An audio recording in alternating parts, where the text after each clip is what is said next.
Sponsored by New Orleans Distillers, creators of fine spirits and liqueurs. Through dedication to science, art, and passion, blends of tradition and flavor emerge. For you, always locally crafted. New Orleans Distillers, classically Southern. This week on Wall Street Wrap-Up, the Chinese Communist Party held their 20th Congress, reappointing Xi Jinping as their leader for another 5-year term, and some may feel for life. As the longest-serving leader of China since Mao Zedong, he further cemented his power. Is the clock starting to tick for Taiwan? And with September's numbers released last week for inflation, more people are spending less on non-necessities and more on groceries. Kroger's is merging with Albertsons in a $24.5 billion merger to help with food costs due to rising inflation. I'm Andre Laborde. We've got these stories and more. It's Friday. It's time for Wall Street Wrap-Up.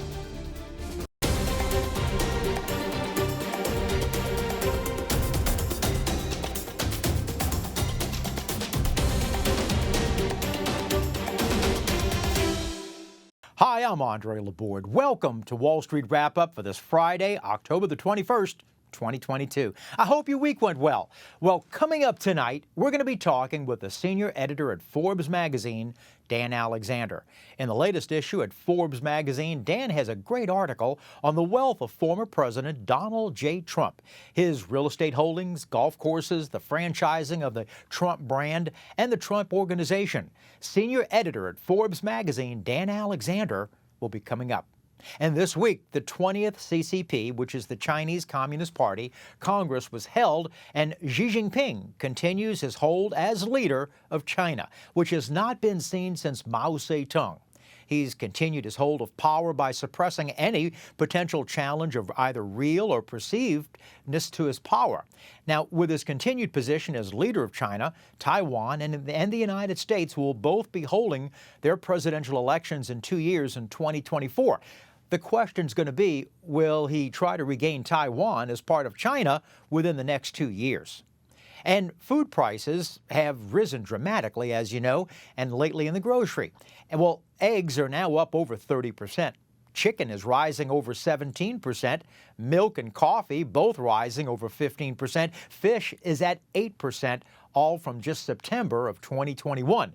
Kroger's is merging with Albertsons food stores in a $24.5 billion deal with the hope of containing food cost and supply chain conditions.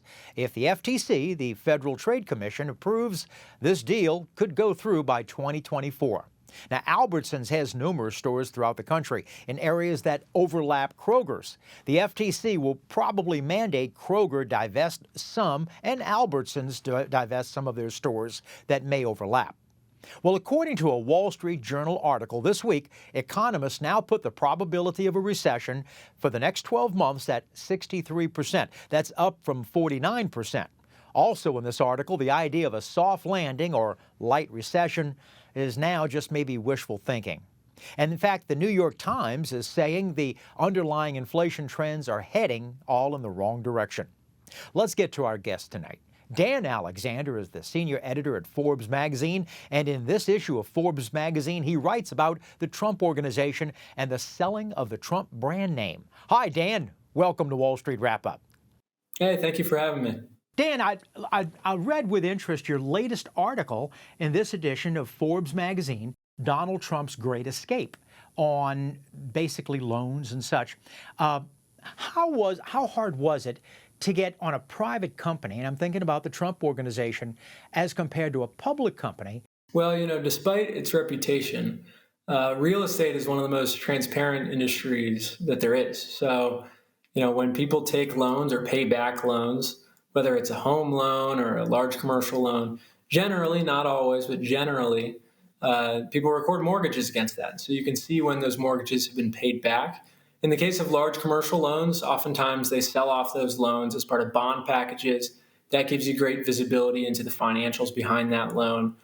So it is difficult. It's not as easy as it is with a public company.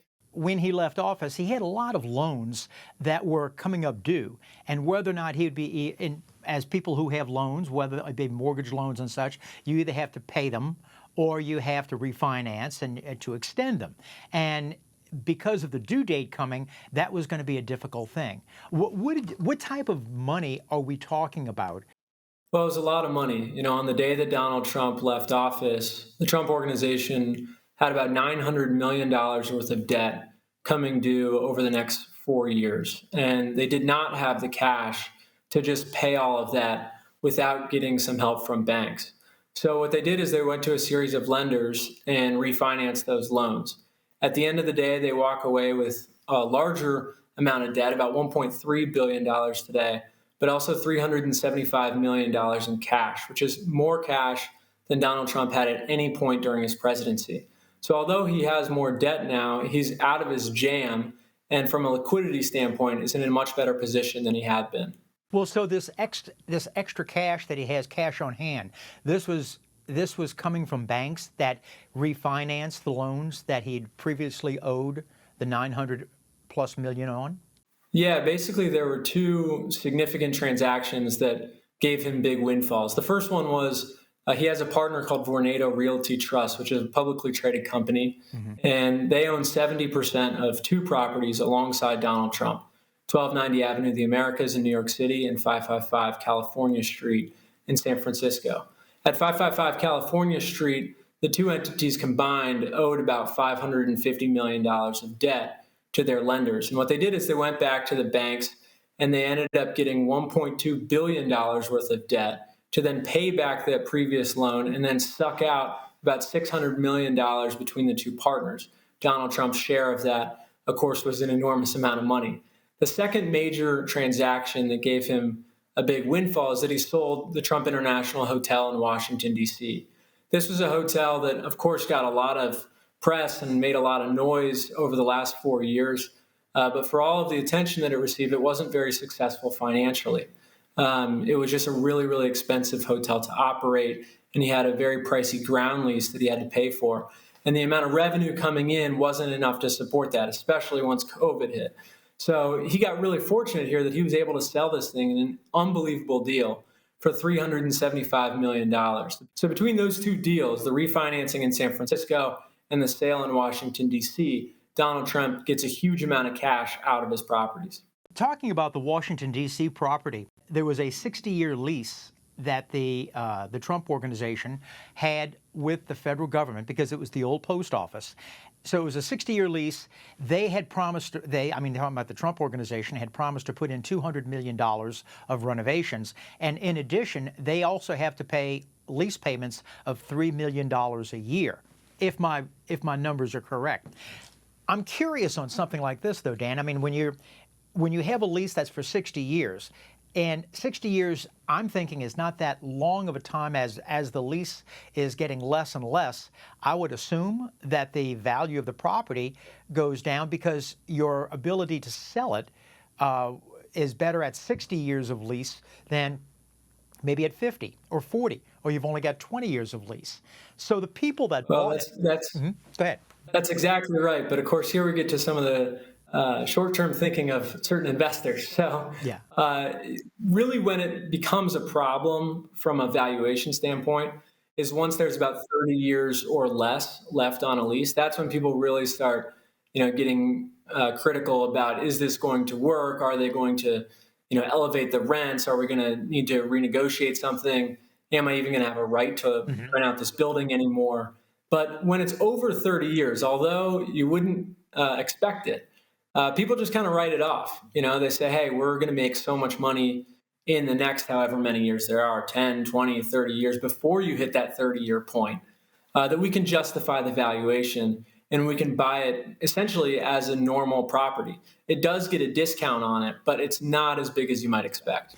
Well, if I understand correctly, some of the investors that bought the property, and we're talking about the Washington, D.C. Trump Hotel, is that the two, I guess, well-known investors, one was boxer Floyd Mayweather, and the other was baseball Alex Rodriguez. Now, I would assume, Dan, is that when I know it, unless it's an all-cash deal, but if you have to finance, a bank would look, and first thing a bank wants to have is an appraisal.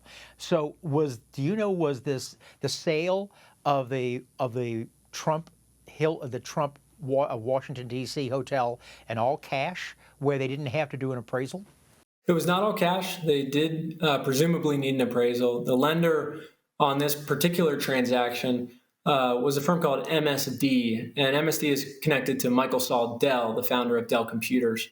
He's an investor. It's not all his money, but they did lend a significant amount of money, over $250 million on the transaction. And then the equity partner is called CGI Investment Group. This is a sort of little known investment shop out of Miami.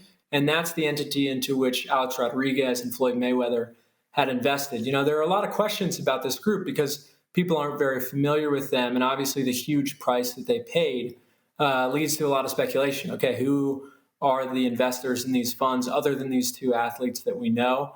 And why were they willing to pay so much money to Donald Trump for this property?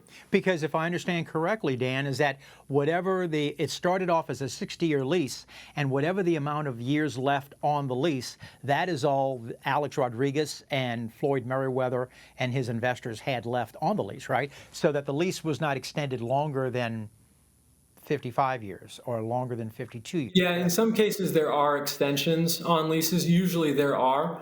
And I don't remember off the top of my head whether this one has those extension options or not. And then, of course, when you get into the extensions, there's also the question of, okay, well, can they extend, but then do they have to renegotiate the rent and all of that? But nonetheless, it is, a weight hanging over the property that they do have this lease that at some point is going to run out. And in the meantime, they have to pay additional rent to the federal government in order to have access to the building. One of the areas that I found that Donald Trump was able to make money on before he became president is that when he was in financial trouble, and I'm talking about the Trump organization, because he personally has never filed bankruptcy, right? Only the organization, because of the Atlanta casinos, is that when they found, and I think Wilbur Ross, who later became Commerce Secretary, they found that his name was such a valuable commodity that he would franchise his name, a lot like I guess Hilton Hotels. They own very few hotels, or Marriott Hotels. They own very few. They're franchised out with the Marriott name. So, do you know? Is he still making business deals with the franchising of the Trump organization name? So that took a major hit when he became president. Obviously, if you are president, regardless of which president you are, there are a lot of people who aren't going to like you. And if you're a business person, you want everybody to like you. You don't want anybody to look at your properties and say, there's no way that I want to stay there. And that was part of what gave the Trump Hotel in Washington, D.C. troubles. But it's also part of why you see Trump's name coming off of buildings all over the country. He had done previously a lot of deals overseas, and there probably would still be some interest in him doing those, particularly in certain parts of the world. But he hasn't gone out and signed a lot of new deals. And so right now, it was always a small part of his business. And over the last few years, it's become a smaller part of his business. Yeah. There are so many, Dan, different types of areas of real estate that Donald Trump has. And I'm thinking we were just talking about the hotels, so we're talking about franchising, we're talking about office buildings and such. Is there one area, golf courses, is there one area of real estate that is a better moneymaker than others that are more cash intensive? Well, certainly. I mean, the place that Donald Trump has had the most success in his career is doing residential development. And right now, just if you look at the market, that's the most secure place to have real estate investments right now. Retail real estate has been absolutely destroyed by Amazon. Donald Trump has taken a huge hit in that regard. He owns some of the most valuable retail real estate in the country, right on Fifth Avenue. And, it used to be everybody would go to Fifth Avenue to go look at all the shops. You could see all this merchandise that you might not be able to see in your hometown. Now you can just go onto your computer from your sofa and order whatever you want online. So the value of those bricks that house those stores has become a lot less over the years. And that's really put a dent in Donald Trump's fortune. Obviously, the big story with office space is just what's happening with the pandemic. In New York, people aren't back fully yet. It's probably been the hardest hit city in the country from the pandemic. And it's giving Trump problems as well. A lot of these leases are 10-year leases, 5-year leases, 15-year leases. So we'll really see some of the effects of it over the next few years as companies' leases come up and they have to decide, okay, do we want to reduce our space by 80% or 30% or whatever? Residential, though, of course, has been a real success story, not just for the country over the last few years, but for Donald Trump over the course of his career. Whether it's Trump Park Avenue or Trump Tower, he's had a lot of success making very glitzy, glamorous residential buildings that he can sell off condos for enormous amounts of money. It's probably been where he has done the best. His forays into retail have done okay, into office a little bit less so, and into hotels he has had significant trouble. Have you found, Dan, that when it comes to, let's say, when we talked about the tenants, and I'm thinking of the tenants of Trump Tower, because I've been in there and seen, you got tenants of Starbucks and other types. Depending on how long the lease is, most of them are 10 years in length, give or take, and I guess so that income, no telling how long that will last and how much is being brought in? Yeah, that's exactly right. These are leases that need to be negotiated all the time. In Trump Tower, they renegotiated Gucci's lease, which is the biggest tenant in that building, right in the heart of the pandemic. That's the worst time for a landlord to renegotiate a lease, but they didn't want it to be coming up due really soon and for them suddenly to be in a pinch. So they renegotiated that, which gives them a little bit of security, but in exchange, it looks like the rent that Gucci was paying dropped significantly. Therefore, the profits of Trump Tower dropped significantly as well. And you're going to start to see that at both retail and office spaces across New York. Dan, when it comes to the tenants, that I would assume, and correct me if I'm wrong, that in addition to the monthly, month-by-month lease, they would also have a percentage. So as you were talking before during the COVID times, whenever there was such a lockdown, I imagine, I don't know, first off, if they were even open, but if they were open, I would assume the percentage of sales were so bad that also hit the Trump organization very hard as well. Well, what really hit them is just that not everybody was paying rent. They did shut down the atrium at Trump Tower. Some of those tenants have left. Starbucks did recently leave. Left in Trump Tower now, it's basically, a bunch of Trump's own branded eateries, ice cream, grill, bar, whatever. Mm-hmm. And Gucci, which you enter from the outside. And then in, places like 40 Wall Street, where Trump has a lot of small leases with little tenants, a lot of people weren't paying their rent. And so you see the revenue go way down. Obviously, like a lot of landlords, the Trump organization would have been asked, hey, can you forgive us rent this month, that month?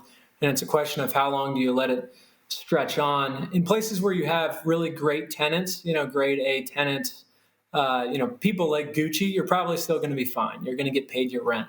In places where you have more mediocre tenants, mom and pop shops and that sort of stuff, you're going to start to have some vacancies. Trump Plaza lost a couple of people, 1290 Avenue of the Americas, the retail space lost a couple of people.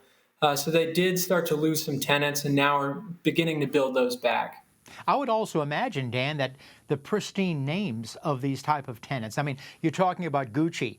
As a landlord, I would want to say I have Gucci here. If you're talking about Andre's Catering, it really wouldn't matter one way or the other. So Gucci would be able to get a lot more leeway in their rent and their percentage of not because of bad sales than, say, I would.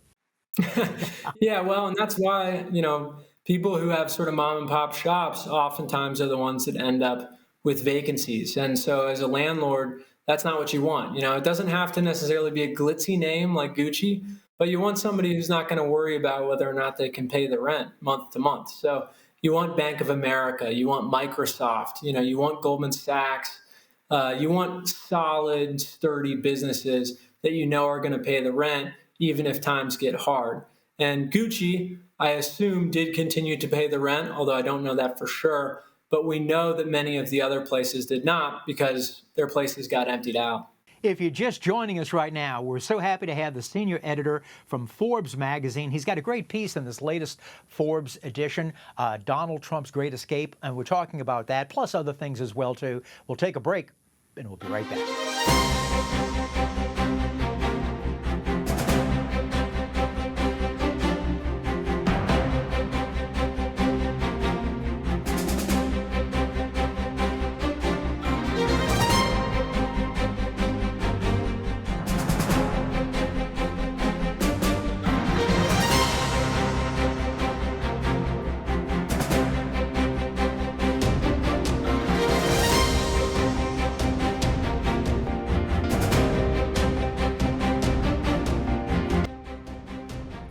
We're so happy to have the senior editor at Forbes magazine, Dan Alexander.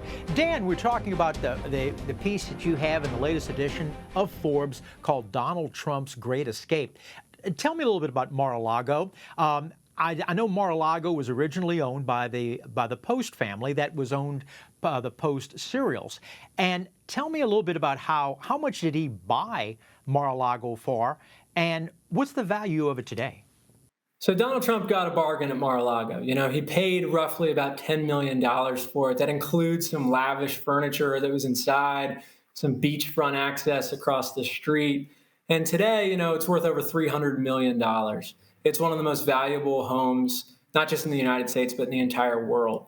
You look at the prices that people are paying for 1 acre or 2 acres of land down in Palm Beach, and it's eye-watering. And Donald Trump has the biggest, best estate on the island, 17 and a half acres. So it's conservatively well over $300 million. Some people would tell you it's even a multiple of that. Is Mar-a-Lago part of the Trump organization? So my thought is that when loans are being renegotiated, would that be into the portfolio? Yeah, certainly. I mean, basically, the Trump organization is everything that Donald Trump owns. The only really exception to that is Truth Social. Mm-hmm. But yeah, all of his houses, including Mar-a-Lago, all of his mansions, his personal cash, all of the office buildings that he owns, everything is the Trump organization. The Trump organization is Donald Trump, and Donald Trump is the Trump organization. So certainly a lender would look at Mar-a-Lago, and if he were giving a personal guarantee on a loan, which he's done many, many times over the years, they would say, hey, that's a good thing that he has Mar-a-Lago, because if we get into a really hairy situation and we have to go seize assets, that would be an easy one to squeeze money out of. At one time, and I don't know if it was right before he assumed the presidency or maybe during, but he turned the Trump organization over to his two sons, Don Jr. and Eric. Do they still run the show now at the Trump organization? Yeah, you know, it's sort of a good question, one that we didn't even have a really clear answer to. Well, his sons are very active in the business. There's no question about that. They did take on a bigger role when he moved into the White House. Of course, he retained ownership of the business, and there's been some reporting about him still inquiring about the business and how it was doing. Eric Trump told me that he was going to still give his father financial updates while he was in the White House. Certainly now he's got a lot less on his plate, so you would imagine that he's taken a more active role. He has been at his at his properties a lot still, and you have to think that he's combing through the financials. But in terms of the day-to-day, I think it's really changed from before he was president. I think that now, you know, particularly Eric is doing a lot of that work, and Donald seems to be mostly still focused on politics. Dan, you talked about earlier about Truth Social, and I would assume that's part of the Trump media that was started after he left the presidency. Is like Twitter sells advertising to be able to support, even though their Twitter's in the red, but at least it's a cash generated type of business. Do they sell advertising, or do they plan on it? Yeah, they don't sell advertising yet, but they are planning on it. And really, I mean, that's the case of all technology startups. You know, Twitter, Facebook famously didn't have any advertising for years. The big play is first to try to get scale, to try to get, you know, millions and millions of people to join the platform. Then once you have that, then to turn on the monetization so that then you can actually make money on it. And Truth Social, just like any other social network, is following that same playbook. I always enjoy reading your annual edition of the Richest 400. And Donald Trump, normally, I don't know for how many years, but for numerous amounts of years, Donald Trump was in it. For the next edition of the Richest 400, will he be a member from what you've been able to uncover? Well, I'm not going to break that news until we break the news. He was not on it last year. Okay. He was off of it for a handful of years in the 1990s, and then has been on it consistently up until last year. So that's the big question, is whether or not he's going to make it again this year. Well, when the issue comes out, buddy, I hope you come back. Sounds good. I'd be happy to. Thank you, Dan. Dan Alexander, senior editor at Forbes magazine. Well, if you've got a question about finance or a comment about the show, we'd love to hear from you. Make it pithy, make it concise, and write us, won't you, at Andre@wallstreetwrapup.info. And now for a look ahead for market information for next week. But first, on this day, on October the 21st, back in 1879, what invention changed the way the world sees things? We'll have that answer in just a moment.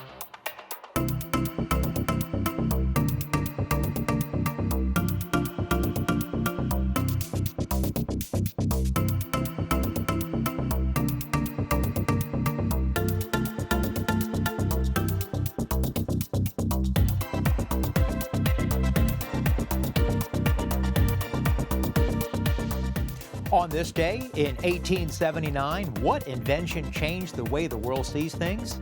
The invention of the incandescent light by Thomas Alva Edison at his Menlo Park, New Jersey laboratory and home. The light burned for 14 and a half hours. It was 143 years ago today.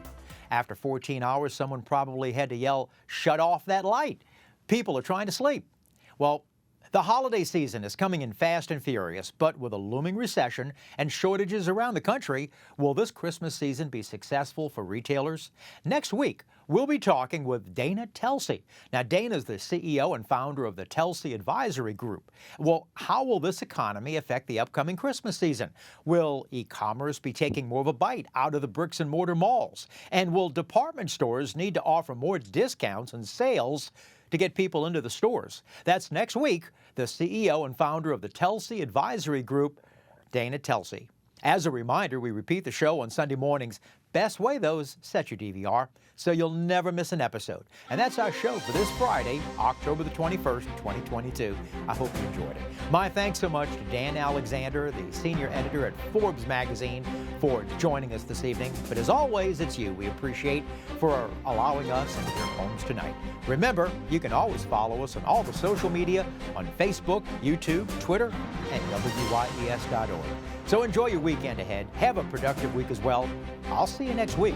Remember, if it's Friday, it's Wall Street Wrap Up. I'm Andre Laborde. Remember, money never sleeps. Good night.